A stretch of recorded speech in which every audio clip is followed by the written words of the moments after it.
고린도후서 12장 1절로 12절 말씀을 같이 봉독합니다. 무익하나마 내가 부득불 사랑하노니 주의 환상과 계시를 말하리라. 내가 그리스도 안에 있는 한 사람을 아노니 그는 14년 전에 셋째 하늘에 이끌려간 자라. 그가 몸 안에 있었는지 몸 밖에 있었는지 나는 모르거니와 하나님은 아시느니라. 내가 이런 사람을 아노니 그가 몸 안에 있었는지 몸 밖에 있었는지 나는 모르거니와 하나님은 아시느니라. 그가 낙원으로 이끌려 가서 말로 표현할 수 없는 말을 들었으니 사람이 가히 이루지 못할 말이로다. 내가 이런 사람을 위하여 자랑하겠으나 나를 위하여는 약한 것들 외에 자랑하지 아니하리라. 내가 만일 자랑하고자 하여도 어리석은 자가 되지 아니할 것은 내가 참말을 함이라.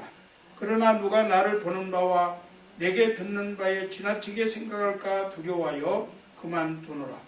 여러 계시를 받은 것이 지극히 크므로 너무 자만하지 않게 하시려고 내 육체의 가시 곧 사단의 사자를 주셨으니 이는 나를 쳐서 너무 자만하지 않게 하려 하심이라. 이것이 내게서 떠나가게 하기 위하여 내가 3번 주께 간구하였더니 나에게 이르시기를 내 은혜가 네게 족하도다. 이는 내 능력이 약한 데서 온전하여 짐이라 하신지라. 그러므로 도리어 크게 기뻐함으로 나의 여러 약한 것들에 대하여 자랑하리니 이는 그리스도의 능력이 내게 머물게 하려 함이라. 그러므로 내가 그리스도를 위하여 약한 것들과 능력과 궁핍과 박해와 곤고를 기뻐하노니 이는 내가 약한 그때에 강함이라. 아멘. 우리는 지난 주간에 추수감사절을 보냈습니다. 추수감사절을 보내면서 하나님께서 우리에게 베풀어 주신 은혜가 너무나 충분한 것을 깨닫고 앞으로 어떻게 사는 것이 하나님의 은혜를 보답하는 길일까 깊이 묵상하고 새로운 신앙생활을 각오하고 다짐하는 귀한 시간을 보내신 줄로 믿습니다. 우리는 지난 3주 동안 하나님의 은혜에 관한 말씀을 나누면서 하나님의 사랑과 복을 기억해 보았습니다. 계속해서 4번째 시리즈로 그리스도 안에서 받는 연약함과 능력과 궁핍과 박해와 곤고함을 통해서 우리에게 베풀어 주신 하나님의 가시 은혜는 사람의 언어로는 가히 말할 수가 없고 사람들의 상식으로는 도저히 이해할 수 없는 놀라운 복으로서 기쁨이 충만하고 능력의 강함이 뛰어나다 하는 사실을 깨닫게 될 것입니다. 사람들이 서점에서 책을 사려고 할 때 항상 잘 팔리는 책들이 주로 성공, 행복 이러한 주제를 갖고 있는 책들입니다. 이것은 많은 사람들이 성공하기를 바라고 행복한 삶을 살기를 원하기 때문일 것입니다. 그런데 여러분, 진정한 행복이 무엇입니까? 이 세상 것을 많이 가지고 누리고 있는 것이 진정한 행복입니까? 어떤 사람은 많이 갖고 있는데도 그 많은 것을 빼앗기고 잃어버리지 않으려고 발버둥 치면서 늘 불안해하고 염려하며 살아가는 모습을 발견하게 됩니다. 높은 자리에 올라가는 것이 성공입니까?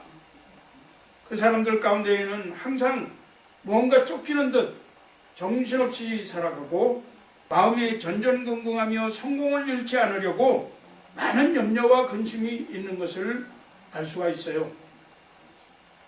우리가 너무나 잘 알듯이 참된 행복은 이 세상 것이 있고 없는 데서 주어지는 것이 아닙니다. 참된 성공은 세상에서의 높은 지위로 평가되어지는 것이 아닙니다. 진정한 행복은 예수 그리스도를 내 삶의 주인으로 모시는 것입니다. 예수님이 내 마음 가운데 오시면 내 마음 속에 주님이 주시는 기쁨과 평안, 자유, 주님의 은혜와 사랑이 넘쳐나게 되는 것입니다. 하나님께서 내 인생 가운데 우리의 삶의 영역과 장막에 함께 하시면 그것이 행복이고 그것이 성공이고 그것이 은혜인 것입니다. 따라서 예수 그리스도를 믿고 하나님의 은혜의 장막에 덮여 사는 우리들의 삶은 범사에 감사의 삶이 되어야 합니다. 여러분의 일생이 평생 감사로 이어지는 생애가 되시기를 주의 이름으로 축복합니다. 처음으로 우리에게 있는 가시, 즉 연약함에 대해서 한번 생각해 보도록 하겠습니다. 사람들이 자신에게 조금만 어려움이 다가오고 잠시 두려운 일이 생겨나면 하나님께 불평하고 다른 사람을 원망하게 됩니다. 많은 은혜를 주셨는데도 불구하고 그 은혜는 자세히 헤아려 보지 않고 그것을 마음에 품고 상처를 받고 의심하면서 살아가는 사람들이 꽤 있어요. 한량없는 은혜를 주셨는데도 우리가 그 은혜를 잊어버리고 살기 때문에 주님께서는 때때로 다시 은혜를 깨닫게 하시려고 원망하고 낙심한 우리들에게 본문에서 말씀하고 있는 육체의 가시라고 하는 연약한 부분을 주셔서 강함으로 회복하게 하시는 놀라운 사랑을 우리에게 베풀어 주시고 계신다고 저는 믿습니다. 오늘 본문 말씀 7절 8절 말씀에 보니까 여러 계시를 받은 것이 지극히 크므로 너무 자만하지 않게 하시려고 내 육체의 가시 곧 사단의 사자를 주셨으니 이는 나를 쳐서 너무 자만하지 않게 하려 하심이라. 이것이 내게서 떠나가게 하기 위하여 내가 3번 죽게 간구하였다. 사도 바울은 우리가 잘 아는 바대로 예수를 만나기 전까지는 예수 믿는 사람을 핍박하고 교회를 무너뜨리는데 앞장섰던 사람입니다. 그리고 예수 믿는 사람을 붙잡아 감옥에 넣기 위해서 공문서를 받아가지고 다메섹으로 가던 도중에 빛으로 오신 예수님을 만났습니다. 그때 이후로 그의 인생이 완전히 바뀌어 버렸어요. 자기 중심으로 살던 사람이 이제는 예수님 중심으로, 나만을 위해 살던 사람이 예수님만을 위해 사는 삶으로 회복되었습니다. 얼마나 큰 업적을 남겼는지 소아시아와 유럽 전 지역 선교 여행을 하면서 복음을 전하고 빌립보 교회 등 여러 교회들을 개척해서 세우고 주님의 제자들을 양육하고 13권의 성경 말씀을 기록하고 또 많은 이적과 기사를 행했습니다. 성경은 바울의 행한 능력을 이렇게 기록했습니다.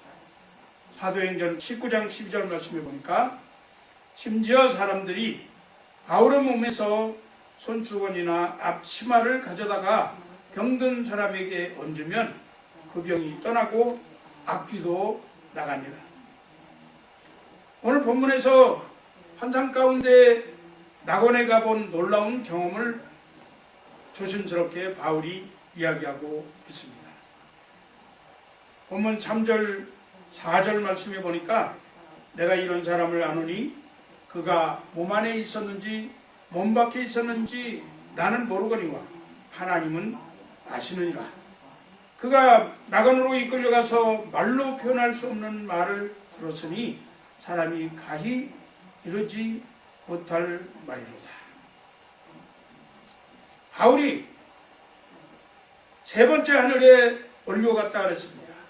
유대인들의 그 생각 속에는 첫 번째 하늘은 공중에 나는 새들이 사는 그런 하늘이고, 두 번째 하늘은 우주 공간, 우리 사람의 눈으로 볼 수 없는 그런 우주 공간이 두 번째 하늘이다. 그 다음에 세 번째 하늘은 하나님이 계하시는 그런 곳이다. 이렇게 생각을 했습니다. 그래서 사도 바울이 자기가 14년 전에 3층 하늘, 세 번째 하늘에 올려갔는데 그곳에서 주님의 음성을 들었는데 그 말이 사람의 말로는 도저히 이해하고 표현할 수 없는 그런 말이었다 하는 겁니다. 이러한 은혜를 체험한 자로서 자기가 3층 하늘 가서 주님을 만나고 왔다는 이야기를 자랑할 수 있었으나 자기 자신을 위해서 체험한 것을 자랑하지 않겠다 그렇게 말하고 있습니다. 그런데 하나님의 한량없는 은혜, 가히 표현할 수 없는 은혜를 체험한 바울에게도 육체의 가시가 있었습니다. 그 육체의 가시가 간절이었을 것이다. 또 어떤 사람은 안질, 눈병이었을 것이다. 또 어떤 사람은 정신적 고통과 스트레스가 너무 심했다라고 해석하기도 합니다. 우리는 바울이 가진 육체적 가시가 무엇이든 간에 그것을 해석하고 논쟁하는데 시간을 낭비할 필요가 없이 그 육체적 가시가 바울을 겸손하게 낮추고 오히려 약한 것으로 인해서 더욱 강력한 능력을 나타내는 데 초점을 맞추어야 할 것입니다. 이 세상에 사는 많은 사람들이 가시를 갖고 살아갑니다. 물질의 가시로 계속해서 경제적 어려움을 겪으면서 두려움에 떠는 사람들도 있습니다. 사람들과의 관계에 있어서 가시가 있는 분들이 있어요. 가정에서는 평생토록 남편이 가시가 되고 아내가 가시가 되는 분도 있습니다. 제가 아는 어떤 분은 아주 부유한 가정에 시집을 갔는데 시집을 갔지만 아무리 부유하고 돈이 많아도 자기 마음대로 인생을 살 수가 없이 시댁에서 매여서 시부님들과 그리고 남편에게 꼼짝 못하고 그저 숨도 제대로 못 쉬면서 그렇게 살고 친구들을 만나러 나오는 것도 쉽지 않고 자기가 다른 볼일을 보러 자기 개인적인 생활을 하기도 쉽지 않고 정말 시댁이 가시가 돼서 신앙생활도 잘 감당하지 못하는 그런 사람이 있다는 말도 들었습니다. 자녀가 가시 노릇을 하는 부모님들도 있습니다. 이렇게 가정의 가시는 평생 찔리면서 살아야 되기 때문에 얼마나 그 삶이 힘들겠습니까? 또 어떤 사람은 자기 자신의 성격이 가시가 되어서 그놈의 못된 성격 때문에 늘 사람들과 문제가 생기고 좋았던 관계가 하루아침에 다 산산조각 깨어지기도 합니다. 또 나쁜 습관에 가시가 있기도 하죠. 그 습관을 버리지 못해서 늘 잘못된 습관이 자신을 찌릅니다. 우리에게는 누구나 가시가 있다고 생각합니다. 완벽한 사람은 없기 때문입니다. 만일 가시가 없다고 말하는 사람이 있다면 그 사람은 하나님 앞에서나 사람 앞에서 지극히 교만한 사람일 것입니다. 여러분의 가시는 무엇이라고 생각하십니까? 바울이 가진 육체의 가시 때문에 사람들이 사도 바울을 비난했을지도 모릅니다. 다른 사람의 병을 고치는 사람이 내 자신의 병은 고치지 못하느냐? 이렇게 조롱할 수도 있습니다. 또 이 육체의 가시로 인해서 자신이 너무 고통스러웠을 것입니다. 몸이 아파서 낫기를 간구하는데도 그 몸이 낫질 않아서 그 몸으로 인해서 얼마나 고통스러웠겠어요. 그래서 이 육체의 가시가 자신에게서 떠났으면 좋겠다고 능력의 하나님께 3번이나 간구했다고 했습니다. 이것이 내게서 떠나게 하기 위하여 내가 3번 주께 간구하였더니, 사도 바울이 자신에게 있는 육체의 가시를 떠나게 해달라고 간절히 기도하고 또 기도하고 또 기도하고 그렇게 3번씩이나 주님에게 거듭해서 기도하였지만 하나님의 응답은 참으로 의외였습니다. 오늘 본문 12장 9절 말씀에 나에게 이르시기를 내 은혜가 네게 족하도다. 이는 내 능력이 약한 데서 온전하여 짐이라 하신지라. 그러므로 도리어 크게 기뻐함으로 나의 여러 약한 것들에 대하여 자랑하리니 이는 그리스도의 능력이 내게 머물게 하려 함이라. 육체의 가시가 바울을 겸손하게 하시려는 하나님의 충분한 은혜였던 것입니다. 가시를 통해서 낮아지고 끼어지는 은혜를 체험하게 되는 줄로 믿습니다. 이 가시는 우리를 겸손하게 합니다. 그래서 가시도 하나님의 한량없는 은혜라는 사실입니다. 내 은혜가 네게 족하다. 이것은 너에게는 더 이상 부족함이 없다. 이렇게 말씀하시는 거예요. 이미 부족함이 없는 한량없이 큰 은혜를 받았다는 하나님의 선포입니다. 그래서 바울은 고린도전서 15장 10절에서 내가 나 된 것은 하나님의 은혜라고 고백할 수 있었던 것입니다. 내 안에 가시가 있을 때 나는 아무것도 아닙니다. 가시 때문에 자신의 연약한 부분을 깨닫게 되고 자신이 깨어지고 낮아지게 되는 것입니다. 오히려 주님만이 나의 모든 것이 되신다고 고백할 수 있게 되는 것입니다. 사도 바울에게 가시가 있었기 때문에 세 차례나 간절히 하나님 앞에 나아가서 부르짖어 기도할 수 있었습니다. 하나님의 은혜를 구하는 자리를 펼칠 수 있는 그러한 기회가 되었습니다. 바울은 이와 같이 고백을 했습니다. 고린도후서 1장 8절 9절 말씀에 형제들아 우리가 아시아에서 당한 환난을 너희가 모르기를 원하지 아니하노니 힘에 겹도록 심한 고난을 당하여 살 소망까지 끊어지고 우리는 우리 자신이 사형 선고를 받은 줄 알았으니 이는 우리로 자기를 의지하지 말고 오직 죽은 자를 다시 살리시는 하나님만 의지하게 하심이라. 하나님만 의지하게 하심이라. 환난의 풍파가 몰아닥치고 육신이 질병으로 고통을 받고 가정이 막 뒤집혀서 풍지박산이 되어도 주님만 믿고 의지하면 주님의 능력이 다가와서 풍랑처럼 닥쳐온 환난이 변하여 축복으로 우리에게 다가오게 될 줄로 믿습니다.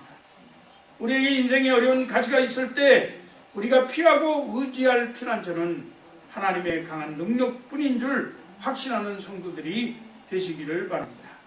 시편 46편 1절에서 3절 말씀은 하나님은 우리의 피난처시오 힘이시니 환난 중에 만날 큰 도움이시라. 그러므로 땅이 변하든지 산이 흔들려 바닷 가운데 빠지든지 바닷물이 솟아나고 뛰놀든지 그것이 넘침으로 산이 요동칠지라도 우리는 두려워하지 아니하리로다. 그렇게 말하면서 7절에서는 만군의 여호와께서 우리와 함께 하시니 야곱의 하나님은 우리의 피난처시로다. 이렇게 고백을 했어요. 여기서 시편 기자가 노래한 야곱의 하나님을 잠깐 살펴보겠습니다. 우리는 야곱을 너무나 잘 압니다. 야곱의 파란만장한 생애를 너무도 잘 알고 있어요. 야곱의 꾀와 지혜도 잘 알고 있습니다. 누구에게나 지기 싫어하고 자기가 목표한 것은 수단과 방법을 가리지 않고 쟁취해야만 직성이 풀리는 야곱. 꽤나 세상에서 성공한 야곱. 부를 축적하고 가정을 크게 번성시킨 야곱. 그러나 그에게는 고향으로 돌아가는 길목에 기다리고 있는 자기가 배신하고 속이고 빼앗은 형 에서의 목전에 다다랐을 때 자신이 이룬 성공, 부요, 가정의 행복 등 모든 것을 잃어버리고 빼앗길 것 같은 두려움이라고 하는 가시가 있었습니다. 스스로 무엇이나 할 수 있다는 자만이 가시로 자리 잡고 있었습니다. 커다란 환난의 풍파가 닥쳐왔습니다. 땅이 요동하고 산이 흔들리는 지진 속에 노도광풍과 같이 입을 벌리고 출렁이는 바다에 빠질 것 같은 위험이 닥쳐오는 것을 느끼고 두려움에 떨면서도 그래도 끝까지 자신의 교만한 생각으로 얄팍한 꾀로 자신의 노력과 힘으로 성공과 부를 지키려고 가진 노력을 다하는 야곱을 보게 됩니다. 창세기 32장을 자세히 묵상해 보면 야곱이 자신에게 힘이 되시고 도움이 되시고 방패가 되시고 피난처가 되시는 하나님의 군대를 만났음에도 아직도 교만하게 자신의 지혜로 수단으로 힘으로 자신에게 닥친 위기를 모면해 보려고 그렇게 노력하다가 끝내는 하나님과 겨루어 다투고 환도뼈가 골절되는 일을 겪게 됩니다. 이후로 자기의 모든 것들을 다 내려놓고 하나님 앞에 겸손해진 야곱을 보게 됩니다. 야곱이 얼마나 의기양양했었는지 모르는데 그러한 사람이 어느 날 갑자기 하나님을 만나고 그리고서 모든 것을 다 내려놓고 겸손하게 하나님 앞에 서는 모습을 우리는 성경을 통해서 깨닫게 됩니다. 이 말씀에서 하나님께서 야곱의 교만을 꺾어버리시고 쩔뚝거리게 하심으로 그 연약함을 드러내시고 겸손하게 인격을 변화시키는 하나님의 은혜를 깨닫게 되는 것입니다. 이제 말씀을 맺으려고 합니다. 사랑하는 성도 여러분, 우리의 인생에 섞여있는 육체의 가시로 인해서 힘들고 어려워도 삶의 문제 가운데 있어도 모든 것이 하나님의 한량없는 은혜요 충분한 은혜라고 고백하고 나아가면 우리는 그 가시의 고통과 어려움을 이기고 슬픔을 딛고 일어나서 하나님의 영광 가운데 큰 은혜와 축복을 누리면서 살아갈 수 있게 될 것입니다. 이 세상을 살아갈 때에 내게 있는 가시로 인해서 불평하고 낙심하지 마시고 나에게 주어진 그 풍성한 하나님의 은혜를 살펴보시는 시간이 되시기를 바랍니다. 일본에 미즈노 겐조라고 하는 시인이 있는데 1947년생으로 초등학교 4학년 때 열병을 앓아서 뇌성마비가 되었어요. 얼굴을 제외한 목 아래 모든 부분이 다 마비가 되었습니다. 얼굴도 마음대로 움직일 수가 없고 말도 하지 못하고 유일하게 움직일 수 있는 것은 눈만 껌뻑껌뻑 하는 것입니다. 울고 싶어도 눈물을 닦아줄 사람이 없어서 울지를 못했답니다. 죽고 싶어도 죽을 수가 없었겠지요. 하루하루 사는 것이 고통이고 절망이고 지옥이었을 것입니다.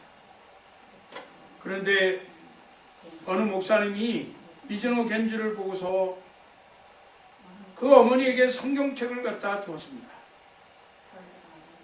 그 뒤에 어머니가 뇌성마비 아들에게 틈틈이 성경책을 읽어주었는데 그 성경책을 읽어줄 때에 빛 되시고 생명 되신 예수님께서 미즈노 겐조에게 찾아오셨습니다. 그의 삶을 회복시키시고 그의 장래를 바꾸어 놓았습니다. 할렐루야. 미즈노 겐조는 본문 말씀 중에서 내 은혜가 내게 족하도다 하는 말씀에 큰 은혜를 받았어요.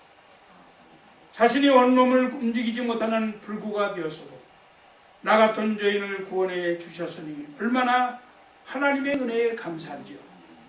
죽으려고 밤낮 마음속에 죽음을 품고 절망 가운데 살았던 자신을 구원해 주시니 주님 감사합니다 라는 고백이 시집이 되었습니다.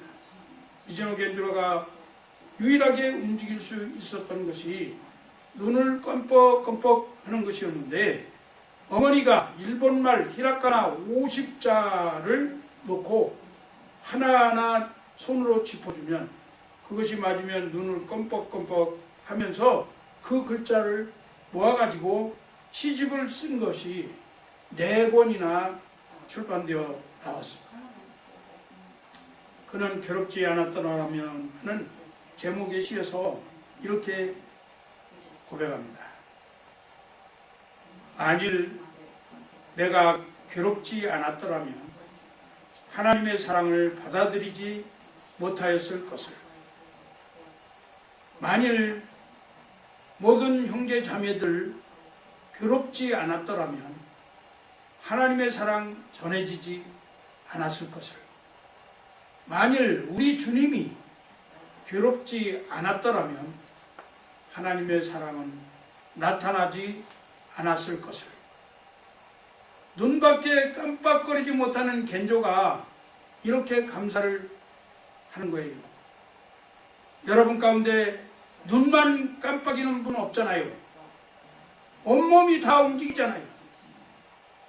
제가 아는 선배 목사님의 딸 티에나는 16살 어린 나이에 원인을 알 수 없는 병으로 세상을 떠났는데 죽기 전에 병실에서 혼자 일어나서 화장실에 갈 수 있는 것을 감사했다고 했습니다.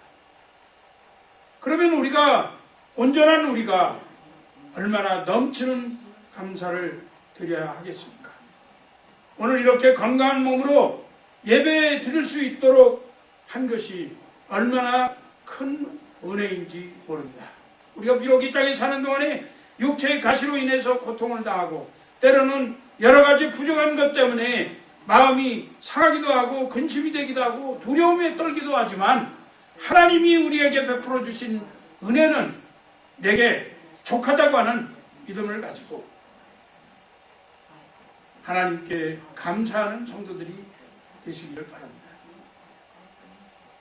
오늘 본문 10절 말씀에 그러므로 내가 그리스도를 위하여 약한 것들과 능력과 궁핍과 박해와 권고를 기뻐하노니 이는 내가 약한 그때에 강함이라. 우리의 약한 것들이 우리 삶 가운데 가시가 되어서 우리를 순간순간 콕콕 찌르는 그런 경제적 궁핍함, 그리스도인이기 때문에 받고 참아야 하는 비난, 모욕과 박해, 주님을 충성되게 섬기려고 겪어야 하는 부지런함과 그로 인한 고단한 삶, 세상과의 구별됨으로 인해 오는 외로움, 이 모든 것들이 주님의 은혜를 깨닫게 하는 도구가 될 것입니다. 하나님께서 우리의 연약한 가시 속에 임재하셔서 함께 하시면서 피난처가 되어주시며 하나님의 강한 은혜로 회복시켜 주실 것입니다. 가시도 하나님의 한량없는 은혜인 것을 깨달은 사도 바울의 고백을 들어보십시오. 빌립보서 4장 11절 이하의 말씀에서 내가 궁핍함으로 말하는 것이 아니라 어떠한 형편이든지 나는 자족하기를 배웠노니 나는 비천에 처할 줄도 알고 풍부에 처할 줄도 알아 모든 일 곧 배부름과 배고픔과 풍부와 궁핍에도 처할 줄 아는 일체의 비결을 배웠노라. 내게 능력 주시는 자 안에서 내가 모든 것을 할 수 있느니라. 가시라도 내게 주신 한량없는 은혜가 충분합니다. 내게 베풀어 주신 이 모든 것이 하나님의 은혜입니다. 이렇게 고백하면서 승리하는 우리 그레이스 라이프 한인교회 성도님들 되시기를 주의 이름으로 축복합니다. 기도하겠습니다. 하나님 아버지 감사합니다. 귀한 은혜 허락해 주신 것을 감사합니다. 우리의 삶 가운데 없었으면 좋겠다고 하는 여러 가지 육체적 질병과 정신적 고통과 또 삶의 고단함이 우리에게 가시가 되어서 때로는 가정에서, 때로는 사회에서, 때로는 아버지 하나님 교회에서 참으로 많은 그 어려움과 고통을 겪으면서 두려워하고 또 상실감을 느끼면서 살아갈 때가 있는데 하나님 아버지 이러한 모든 것들도 우리에게 하나님께서 주신 것은 우리를 겸손하게 낮추시고 하나님만 의지하게 하려고 하는 하나님의 놀라운 한량없는 은혜인 줄로 믿습니다. 이 믿음 가지고 주 앞에 나오게 하시고 주님의 은혜에 감사하는 우리들 되어지도록 축복하여 주시옵소서. 하나님 아버지, 하나님께 의지함으로 말미암아 우리가 고민하고 갖고 싶지 않았던 모든 육체의 가시들이 오히려 능력이 되게 하시고 아버지 하나님, 하나님께 감사의 조건이 되어지도록 은혜 베풀어 주시옵소서. 감사하며 우리 주 예수 그리스도의 이름으로 간절히 축복하며 기도하옵나이다. 아멘.